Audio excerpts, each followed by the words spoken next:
พนักข่าวสาวๆบอกเคยสนใจพอบ่ร่ำรวยอันใดเงินคำใช้จ่ายนั้นก็พอมีทำบ่ได้ยืนคืนบ่ได้อยู่กับที่กลางเว้นหรือยามลาตรีข่าวให้หรือดีก็ไปซอกหาอาชีพนักข่าวคนเว้าหลายอย่างมากมีบางคนย่อเย้ยเสียสีตำหนิตีสินนินทาทุ่มเทหัวคิดอุทิศสติปัญญาอยู่กับตำราตำลาไว้สีบาเพื่อทราบถาวรบางครั้งต้องนั่งเฮ็ดเวียกกายมองอ่านข่าวให้กงปงเวลาแม่นยำแน่นอนเข้าน้ำซ้ำปลาบางเถื่อลืมกินก่อนนอนทุกคืนจิตใจอาบอนยามนอนสะท้อนหัวใจอาชีพนักข่าวก็คืออาชีพทั่วไปอาชีพบ่มีกำไรเหมือนดังค้าขายทุกอย่างเป็นกระบอกเสียงของพรรคและรัฐไว้วางหากมีคนอ่านคนฟังนั่นคือความหวังแสนภาคภูมิใจ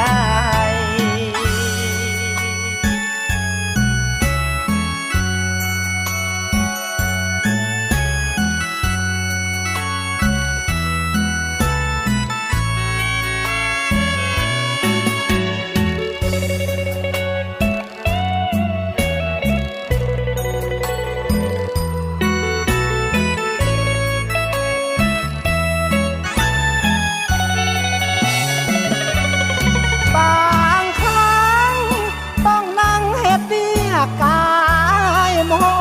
งอ่านข่าวให้กงปงเวลาแม่นยำแน่นอนเข้าน้ำซ้ำปลาบางเถื่อลืมกินก่อนนอนทุกคืนจิตใจอาบอนยามนอนสะท้อนหัวใจอาชีพนักข่าวก็คืออาชีพทั่วไปอาชีพบ่มีกำไรเหมือนดังค้าขายทุกอย่างเป็นกระบอกเสียงของพรรคและรัฐไว้วางหากมีคนอ่านคน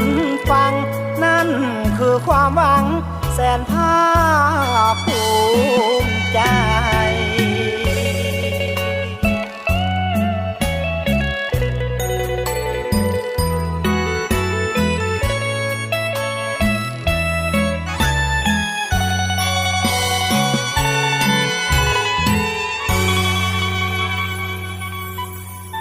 ยกสูงคุณภาพสื่อมวลชนสร้างสังคมแห่งการเรียนรู้และการพัฒนาสื่อมวลชนเข้มแข็งข่าวสารเชื่อถือได้ประชาชนเชื่อมั่นสวัสดีท่านผู้ฟังที่ฮักเพลงเพื่อนมิตรการที่เคารพทุกท่าน30 นาทีเต็มอิ่มนำพาทานเข้าสู่บรรยากาศรายการเสียงเพลงและข่าวบริการหับนาทีโดยสินนิลาคือเก่าและพบกันเป็นประจำทางเพจสถานีวิทยุโทรภาพแขวงในมื้อวันจันทร์วันพุธวันศุกร์เวลา 16:30 นาทีของทุกอาทิตย์เลยเนาะแล้วพบกันในยามนี้ก็อยู่ในท่ามกลางบรรยากาศที่ทั่วภาคทั่วกองทัพและทั่วปวงชนลาวบรรดาเผ่าเบารวมเบาเฉพาะก็คือสาวแขวงพงศดีของพวกเขาได้พร้อมกันออกแข่งขันสร้างกระบวนการผลงานด้านต่างๆเพื่อต้อนรับให้แก่วันสำคัญของพรรคของชาติที่ยับย่อหมอกันเข้ามาในม.นี้นั่นก็คือวันเกิดประธานสุพรรณวงศ์ วันที่13กรกฎาคม1909 53กรกฎาคม2026ก็ถือว่าเป็นอีกปีหนึ่งที่ว่าบรรจบครบรอบอีกแล้วเนาะนอกจากวันที่13เป็นวันคล้ายวันเกิดของท่านสุพรรณวงศ์ก็ยังเป็นวันอนุรักษ์สัตว์น้ำสัตว์ป่าวันปล่อยปลาแห่งชาติลาเคียงคู่กันนั้นวันที่20กรกฎาคมก็เป็นวันหนึ่งที่ว่ามีความหมายความสำคัญหลายซึ่งเป็นวันสร้างตั้งสาพันธ์แม่หญิงลาวคือวันที่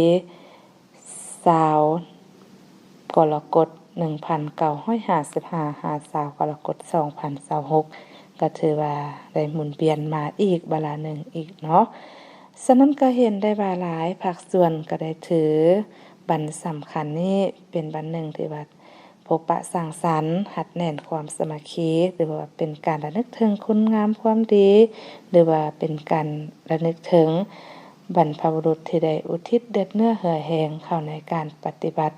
หน้าที่อันหนักหน่วงเพื่อปลดปล่อยประเทศชาติบ้านเมืองเฮ็ดให้พวกเขาได้อยู่เย็นเป็นสุขในปัจจุบันนี้แต่อะไรก็ตามพวกเขาเป็นลูกหลานรุ่นสืบทอดต้องทำเพียรเอาคุณงามความดีของพวกเพิ่นเพื่อมาพัฒนาตนเองพัฒนาประเทศชาติบ้านเมืองหรือว่าพัฒนาองค์กรของท่านให้มีการขยายตัวหรือว่ามีผลสำเร็จอย่างแน่นอนเนาะแล้วต้นรายการนี้ก็นำพาท่านไปมนต์เซินกับเสียงเพลงม่วนๆกันสากลแล้วจึงมามาร่วมกันเติมในระยะต่อไป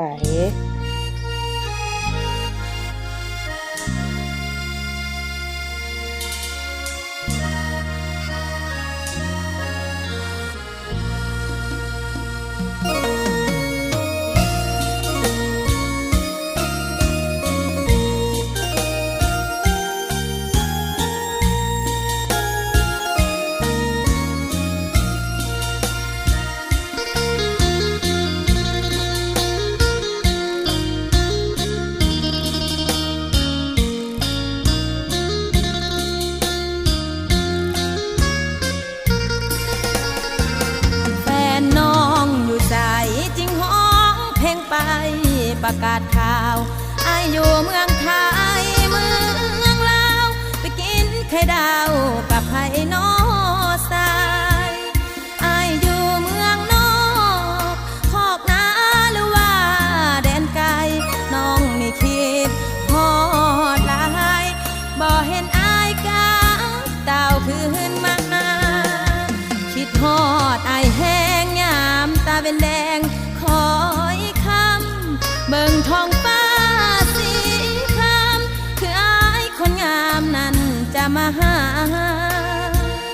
น้องเขียนจดหมายหรือโทรไปบ่อายให้มาจึงหูตัวเองดีว่าอายนั้นมาหลอกให้ตายใจก่อนจากไปอายยังบอกกับน้องว่าจะไปซอกหาเงินทองของมามั่นหมายหรืออายนั้นเขียนสร้างเรื่องยังนอสายฮอดมือนัดผัดไม้หรือว่าอายมีไม่มาของแต่น้องอยู่ใสใจอาวรกอดหมอนนอนกุมเมื่อหักหมอนละสุมใจน้ำตาไหลนองหากใครหูเห็นสวยเป็นใจได้พบคู่ครองหากได้เป็นแก้วเป็นดองน้องจะสนองรางวัลอย่างงาม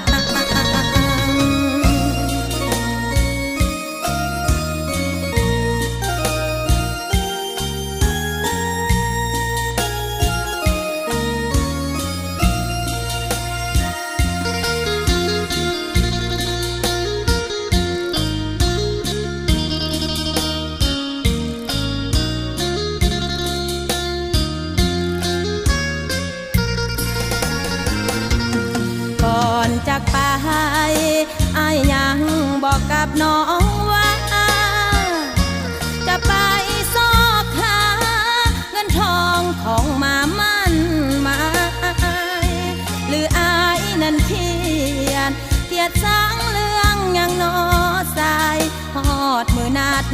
ดหมายหรือว่าอายมีไม่มาของแต่น้องอยู่ใสใจอาวรณ์กอดหมอนนอนกุมเมื่อหักหมอละสมกุ้มใจน้ำตาไหลนองหากใครหูเห็น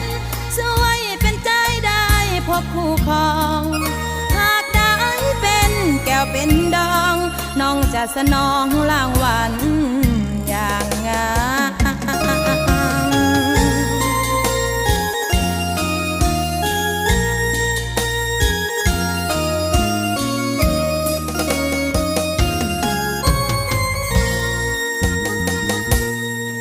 เจ้าผลงานเสียงเพลงม่วนๆที่ทางรายการของพวกเรานำเสนอภาคต้นในทานก็ได้จบไปแล้ว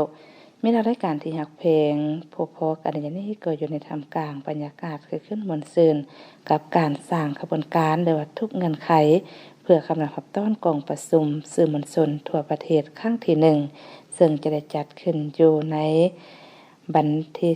13-15 กรกฎาคม 2026ที่หอประชุมแห่งชาติสนันกาเชิญชวนมาตรฐานจงเป็นเจ้าการนำการเติมในการสกัดกั้นปรากฏการณ์แนวทางต่างๆโดยเฉพาะแม่นเกี่ยวกับเปียกงานสื่อมวลชน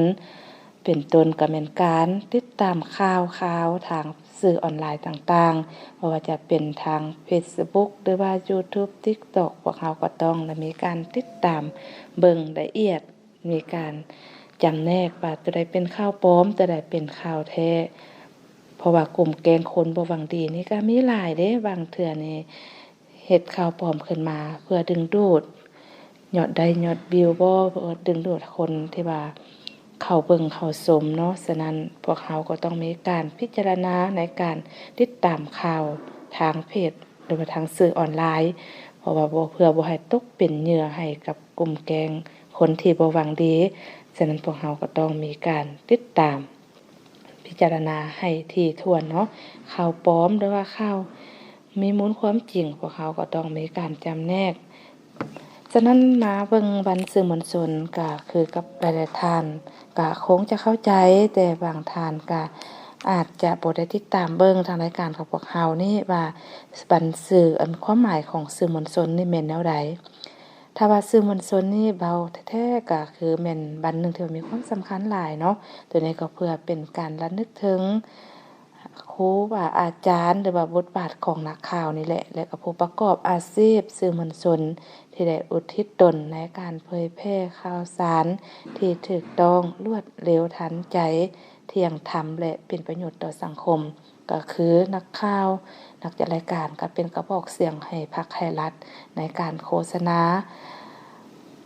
ข่าวสารหรือว่าเป็นการโฆษณาเกี่ยวกับเหตุการณ์เวียกบ้านการเมืองต่างๆก็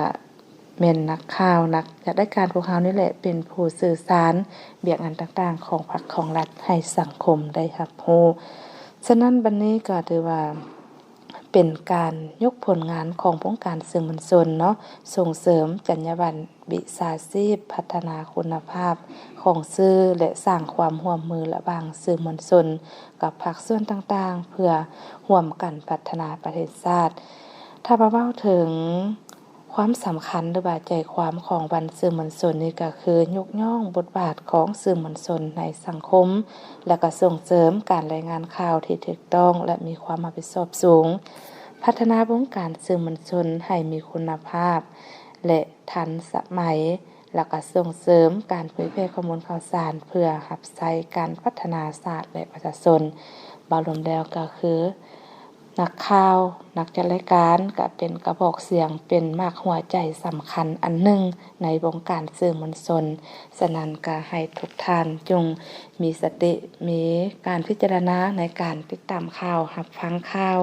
เบิ่งข่าวทางเพจทางไลน์หรือว่าสื่อสังคมอะไรต่างๆพวกเขาต้องมีการเบิ่งแล้วก็พิจารณาไปนำตัวใดเป็นข่าวเท็จข่าวจริงตัวใดเป็นข่าวบิดเบือนความจริงพวกเขาก็ต้องมีการต้านสกัดกั้น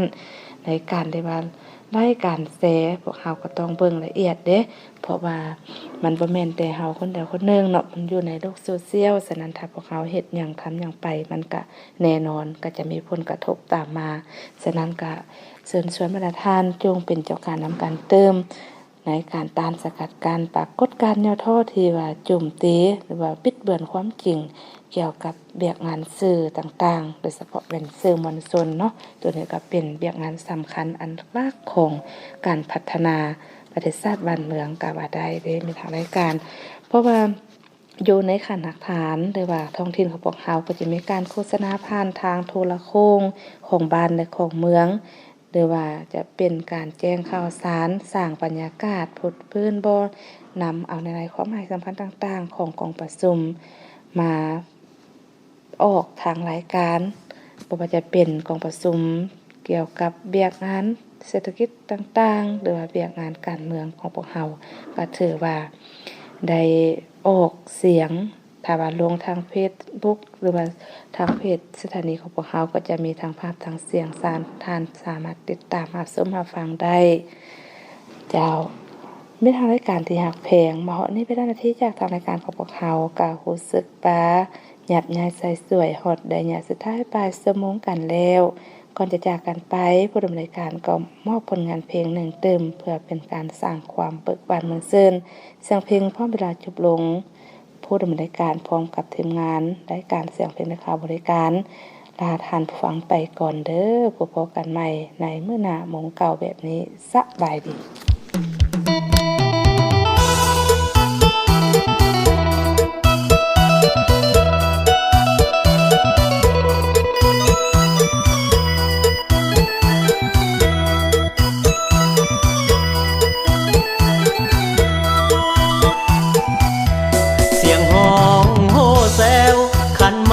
มาแล้วเพิ่นแห่เคยมาส่วนตัวสายยืนกันน้ำตาขบวนเคยมาหอดเทือนเจ้าสาวมื่นตาบ่ได้ย่านน้ำตาไหลออกมายาวเสียงคนห้องเขาเสียเจ้าบ่าวหอมแก้มเจ้าสาวป้อนไข่กันน้ำตาไว้ย่านมันไหลตอนหมอสูดควันถือฝ่ายผูกแขนมือสั่นบ่หลับยังฝันใจลอยล่องไปอดีตเคยหวานน้องเคยสาบานว่าบ่เปลี่ยนใจอ้ายยืนเศร้าบังเสาไฟเอิ้นขวัญสายก่อนผูกแขนนานมาเด้อขวัญเอ้ยมาเด้อขวัญเอ้ยมาเด้อขวัญเอ้ยมาเด้อขวัญสายอันว่าขวัญสายนี้ลีอยู่โคนต้นไม้ใหญ่เด้น้องหากว่าขวัญของสายนี้ไปลีอยู่พุ่มให้ขวัญเฝ้าแม่นตาวมาหรือว่าขวัญสายนี้ถึกนกเข้ากุกห้องลงไปอยู่ทางใดเด้น้องลงไปลีอยู่ดินหรือว่าลอยขึ้นฟ้าให้ขวัญเฝ้าแม่นตาวมาอันว่าขวัญสายนี้จมนาทีแม่น้ำใหญ่เด้น้องขอให้ขวัญผู้ขึ้นให้โง่โค้งแม่นตาวคืนเด้อขวัญเอ้ยเอิ้นขวัญของสายก่อนมัดฝ่ายผูกแขนให้เจ้าแล้วจริงอวยพรบ่าวสาวให้น้องกับเขาอยู่ดีมีแฮงให้สมใจปองเถิดน้องลาคำแพงฝากบอกเขาแน่แก้มแดงให้เขาหักแพงน้องให้หลาย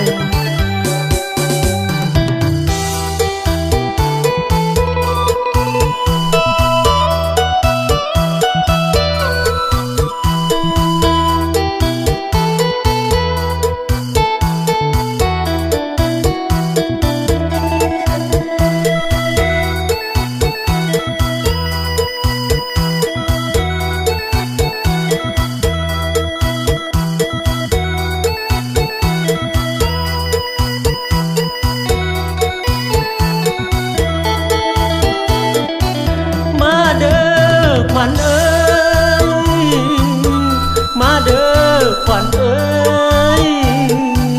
มาเด้อขวัญเอ้ยมาเยอะขวัญสายอันว่าขวัญสายนี้ลีอยู่โคนต้นไม้ใหญ่เด้น้องหากว่าขวัญของสายนี้ไปลีอยู่พุ่มให้ขวัญเฝ้าแม่นตาวมาหรือว่าขวัญสายนี้ถึกนกเข้ากุกห้องลงไปอยู่ทางใดเด้น้องลงไปลีอยู่ดินหรือว่าลอยขึ้นฟ้าให้ขวัญเฝ้าแม่นตาวมาอันว่าขวัญสายนี้จมนาที่แม่น้ำใหญ่เด้น้องขอให้ขวัญผู้ขึ้นให้โง่โค้งแม่นตาวคืนเด้อขวัญเอ้ยเอิ้นขวัญของสายก่อนมัดฝ่ายผูกแขนให้เจ้าแล้วจริงอวยพรบ่าวสาวให้น้องกับเขาอยู่ดีมีแฮงให้สมใจปองเถิดน้องลาคำแพงฝากบอกเขาแน่แก้มแดงให้เขาหักแพงน้องให้หลาย